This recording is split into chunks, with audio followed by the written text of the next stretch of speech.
तो चटपटे पकवान में आज जो मीठे की रेसिपी आप लोगों से शेयर करूंगी ना, वो ना ही कोई मिठाई है, ना ही कोई केक पेस्ट्री है। सिर्फ घर में रखी हुई चंद चीज़ों से ज़बरदस्त सा मीठा बनाकर तैयार करेंगे। बिस्मिल्लाहिर्रहमानिर्रहीम, अस्सलाम वालेकुम।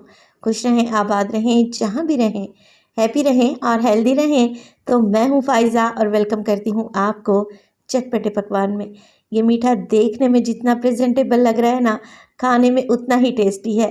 ना ही कस्टर्ड पाउडर का इस्तेमाल किया है, ना ही कंडेंस मिल्क डाला है, ना कोई खोया, ना कोई चाशनी, इंतहाई आसान।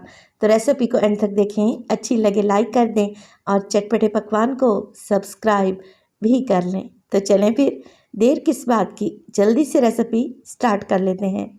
तो यहाँ पर ले लिए हैं मैंने 5 टेबलस्पून के करीब चावल। चावल आप कोई सा भी ले सकते हैं, ब्रोकन राइस भी ले सकते हैं, यानी कि टूटे हुए चावल। 2 घंटे पहले चावल को भिगो दें ताकि ये अच्छे से नरम हो जाएं। अगर कप्स में देखें तो आधा कप के बराबर ये चावल हैं। अब मैंने ले लिया है एक यहाँ पर जूसर ब्लेंडर का जग, आप मिक्सी का जार भी ले सकते हैं। चलें जी, ये भीगे हुए चावल इसमें डाल देंगे, साथ ही इसमें थोड़ा सा पानी भी ऐड करेंगे और इन चावल को हमने दरदरा सा पीस लेना है। तो फाइन पेस्ट या पाउडर नहीं बनाएंगे। देखिए, मैं आपको चेक करवा देती हूँ, चावल का हल्का सा दाना रह जाना चाहिए, तभी हमारा यह मीठा शानदार बनेगा इंशाअल्लाह ताला। तो देखें, हल्का हल्का सा चावल नज़र आ रहा है ना, बस इसे तो रख देते हैं एक साइड पे। अब 1 लीटर के बराबर मैंने दूध ले लिया है, उबला हुआ, बग़ैर उबला हुआ, पैकेट वाला या फिर गाय का, कोई भी ले सकते हैं। अब दूध में अच्छी खुशबू आए जिसके लिए मैं इलायची डाल रही हूँ, 3 से 4 इलायची डाल दें, चाहें तो इलायची का पाउडर भी इस्तेमाल कर सकते हैं। इसके अलावा इसमें डालेंगे ये चावल जो अभी हमने पीस कर रखे हुए थे, सारे ही शामिल कर दें। बस फ्लेम को ऑन करें, मुसलसल चम्मच चलाते जाएं और आप लोगों ने दूध और चावल को इतना पका लेना है कि दूध गाढ़ा हो जाए और चावल अच्छे तरीके से गल जाएं। इसमें ज़्यादा टाइम नहीं लगेगा क्योंकि चावल भीगे हुए हैं और हमने उन्हें पीस भी लिया है। तकरीबन 10 से 12 मिनट में मज़ेदार से हमारा ये डेज़र्ट या खीर तैयार हो जाएगी।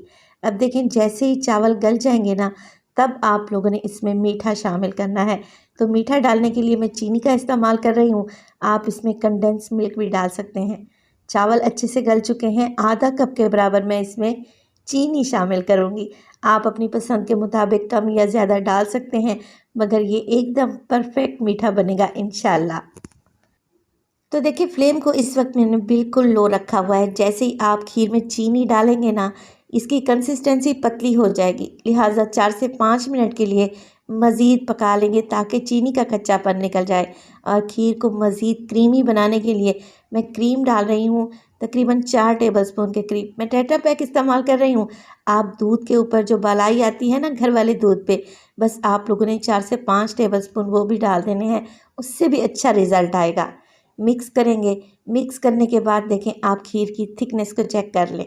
ये ठंडा होने के बाद मज़ीद गाढ़ी होगी, तो बस इसी पॉइंट पे मैं क्या करूँगी, फ्लेम को ऑफ़ कर दूँगी और चलते हैं मीठा बनाने के नेक्स्ट स्टेप की तरफ।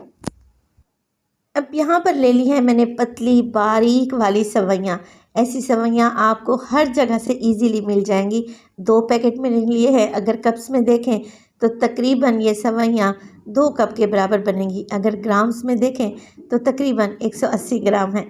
हाथों से ही चूरा कर लें पैकेट के अंदर ही, ताकि मैस ना फैले। अब बिल्कुल बारीक सा चूरा करने के बाद एक फ्राइंग पैन लेंगे और उसमें डालेंगे देसी घी, तकरीबन 2 से 3 टेबलस्पून, और चूरा की हुई सेवइयाँ इसमें डाल देंगे।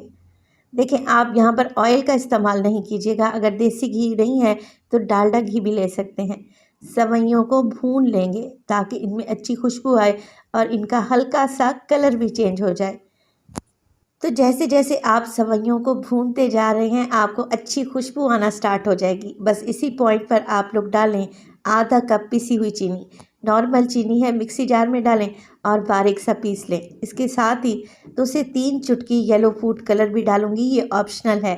डालेंगे तो सेवइयों का कलर अच्छा आएगा, नहीं डालना चाहते तो कोई इशू नहीं है। देखिए, चीनी आप साबित भी डाल सकते थे, यानी कि दानेदार, मगर उसमें घुलने में टाइम लगना था, इसीलिए मैंने चीनी को पीस कर डाला है। फ्लेम को बिल्कुल मैंने लो रखा हुआ है।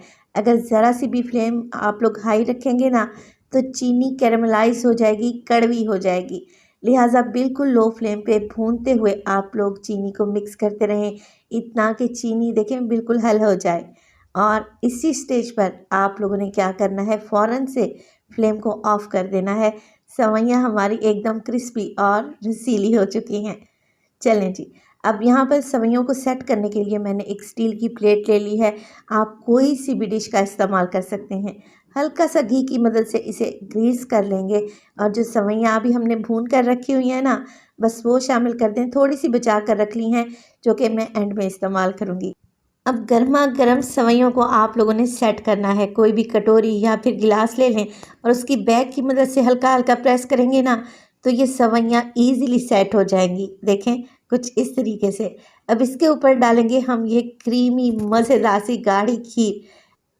तो ये सर्विंग डिश पर डिपेंड करता है कि इसमें कितनी खीर आएगी। मैं तकरीबन आधी खीर इस स्टेज पर सेवइयों के ऊपर डाल दूँगी। सेवइयाँ खीर डालने से बिल्कुल नरम और सौगी नहीं होंगी, बल्कि जब आप इसकी बाइट लेंगे ना, तो क्रीमी खीर के साथ आपको ये क्रिस्पी सेवइयाँ बेहद टेस्टी लगेंगी इंशाअल्लाह ताला। लेकिन जो सेवइयाँ मैंने बचा कर रखी हुई थी, किनारों से इसे डेकोरेट कर देंगे। सेंटर में डालेंगे थोड़े से पिस्ते और बादाम और फ्रिज में इसे रख देंगे 1 से 2 घंटे के लिए, ताकि ये सेट हो जाए। जैसे ये मीठा सेट हो जाएगा, मैं आपको काट कर दिखाती हूँ। एक परफेक्ट पीस निकलेगा इंशाअल्लाह ताला। तो देखें, लग रही है ना टेस्टी, और है भी कितनी आसान। तो आज ही इस मज़ेदार सी रेसिपी को ट्राई करें।